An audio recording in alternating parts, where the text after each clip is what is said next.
తినాని counting కేంద్రానికి వెళ్తున్న పరిస్థితి. ముఖ్యంగా కౌంటింగ్ కేంద్రం రేపు కౌంటింగ్ ఉండడం వల్ల చంద్రగిరి మీద రాష్ట్ర వ్యాప్తంగా దృష్టి ఉన్న నేపథ్యంలో కౌంటింగ్ ఏర్పాట్లపైన పూర్తి స్థాయిలో సంతృప్తి ఉందా లేదా అన్న విషయాన్ని తెలుసుకోవడానికి ఆయన రెగ్యులర్గా ఆయన భారీగానే వెళ్తున్నారు. ముఖ్యంగా వీరి ఆరోపణల నేపథ్యంలోనే కొంత ప్రభుత్వం పూర్తి స్థాయిలో ఇక్కడ బందోబస్తు ఏర్పాటు చేసిందని చెప్పవచ్చు. ముఖ్యంగా ఏదైతే పద్మావతి ఇంజనీరింగ్ కాలేజ్ వెనుక వైపు కొంత ఇబ్బందికరమైన పరిణామాలు ఉన్న నేపథ్యంలో అక్కడ పూర్తి స్థాయిలో భద్రతా విషయం మీద చర్యలు తీసుకోవాలని కూడా. సార్ చెప్పండి, మీరు కౌంటింగ్ కేంద్రం వద్ద లోపల ఏర్పాట్లు మీకు సంతృప్తికరంగానే ఉన్నాయా? మెసేజ్ చూశారండి, సంతృప్తిగా ఉందంటే. నేను ఒకసారి రేపు మార్నింగ్ ఏ విధంగా వెళ్ళాలని నేను రోజులు పోలేదు కాలు వల్ల. సార్ ఒకసారి చూసుకుని వెళ్దామని. దాడి తర్వాత మొదటిసారిగా వెళ్తున్నారు? అవునండి, ఫస్ట్ టైం అండి. అవును సార్, ఫస్ట్ టైం. పర్లేదు, కాలు ఇంకొక 3 వీక్స్ కింద పెట్టకూడదు, అందువల్ల వీల్ చైర్లోనే పోవాల్సి. మీ హైకోర్టు బెయిల్ ఇచ్చింది 31 మందికి. ఈ విషయం మీద మీ కామెంట్, వారిని ఎక్కడ కౌంటింగ్ ఏజెంట్లుగా ఉండొద్దని కూడా చెప్పిన పరిస్థితి.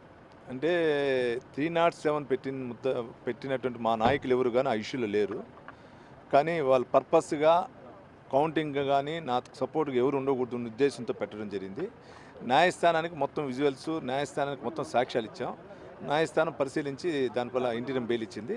మేము దానిపైన కూడా మళ్ళీ పోతాం. పోస్టల్ బ్యాలెట్ల విషయంలో మీకు సంతృప్తికరంగా ఉన్నారా? కౌంటింగ్ ప్రత్యేకంగా 6 టేబుల్స్ ఏర్పాటు చేశారు.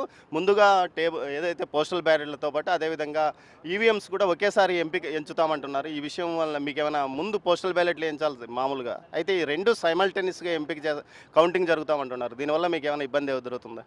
ఇంకా కనుక్కోలేదు, కనుక్కొని చెప్తాను సార్. కనుక్కొని దాని రాష్ట్రం మొత్తం ఒకే ఇదంటే మనకు కూడా అదేవిధంగా గుర్తిస్తుంది. దేనికైనా అన్నిటికీ మేము రెడీగా ఉంటాం. పోస్టల్ బ్యాలెట్కి సంబంధించి మీరు ఏమైనా లీగల్ టీంను పెట్టుకున్నారా? అందరూ ఉన్నారండి, అందరూ లీగల్ టీం ఉంది, అందరూ ఉన్నారు, దానికి సంబంధించిన వాళ్ళు అందరూ ఉన్నారు. మొత్తం మీద అయితే పులివర్తి నాని తన సంతృప్తిని వ్యక్తం చేస్తున్నాడు.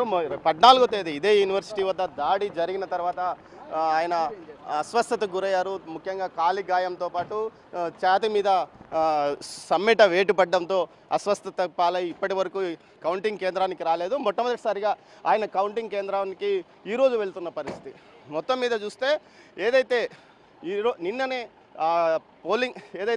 పోలింగ్ ముగిసిన తర్వాత స్ట్రాంగ్ రూమ్ వద్దకు వెళ్తున్న పులివర్తి నాని పైన దాడి జరగడం, ఆ దాడికి సంబంధించిన తర్వాత కార్యకర్తల ఆగ్రహవేశాలకు లోనై ఎక్కడైతే ఇక్కడున్న పద్మావతి మహిళా యూనివర్సిటీ మెయిన్ గేట్ ఎదుట ఆందోళన చేయడం, ఈ ఆందోళన ఫలితంలో కొంత మీద దాడి చేయడం, ఒక బుల్లెట్ బండిని కాల్చిన నేపథ్యం కూడా జరుగుతుంది. ఈ నేపథ్యంలో సుమారు 37 మంది టీడీపీ నాయకులు కార్యకర్తల మీద 307 సెక్షన్ కింద ఎస్వి యూనివర్సిటీ పరిధిలో కేసు నమోదు చేశారు. దీనికి సంబంధించి హైకోర్టు ఈరోజు 31 మందికి బెయిల్ ఇచ్చింది.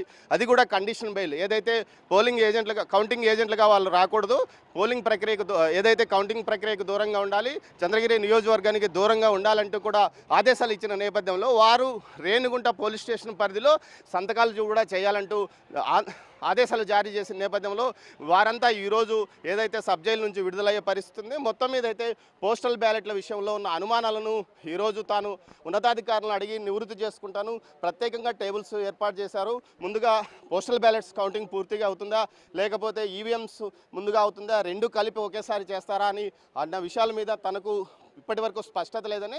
అయితే అధికారులు మాత్రం ఏదైతే 5,000కు పైగా చంద్రగిరి నియోజకవర్గంలో పోస్టల్ బ్యాలెట్లు ఉన్నందువల్ల దానికి సంబంధించి పూర్తి స్థాయిలో అటు ఓవైపు 3 టేబుల్స్ ద్వారా కౌంటింగ్ అక్కడ జరుగుతుంటుంది, మరోవైపు మిగతా 20 టేబుల్స్ పైగా ఉన్నాయి, అందులో ఈవీఎంస్ ద్వారా కౌంటింగ్ జరుగుతుంది. ముఖ్యంగా తిరుపతి జిల్లాకు సంబంధించి అత్యధికంగా పోలింగ్ బూతులు ఉన్న ఏదైతే చంద్రగిరి నియోజకవర్గానికి సంబంధించి ఎక్కువ టేబుల్స్ని ఏర్పాటు చేసి తొందరగా రిజల్ట్ ఇవ్వడానికి కూడా అధికారులు చేస్తున్న ప్రయత్నాలు. మొత్తం మీద అయితే ప్రస్తుతానికి తనకు సంతృప్తికరంగా ఏర్పాట్లు ఉన్నాయని పులివర్తి నాని చెప్తున్నారు. మరోవైపు పోస్టల్ బ్యాలెట్ల విషయంలో ఉన్న సందేహాలను అధికారులను అడిగి తెలుసుకుంటానని అంటున్నారు. కెమెరా పర్సన్ పురుషోత్తంతో దామోదర్, తిరుపతి పద్మావతి మహిళా యూనివర్సిటీ నుంచి.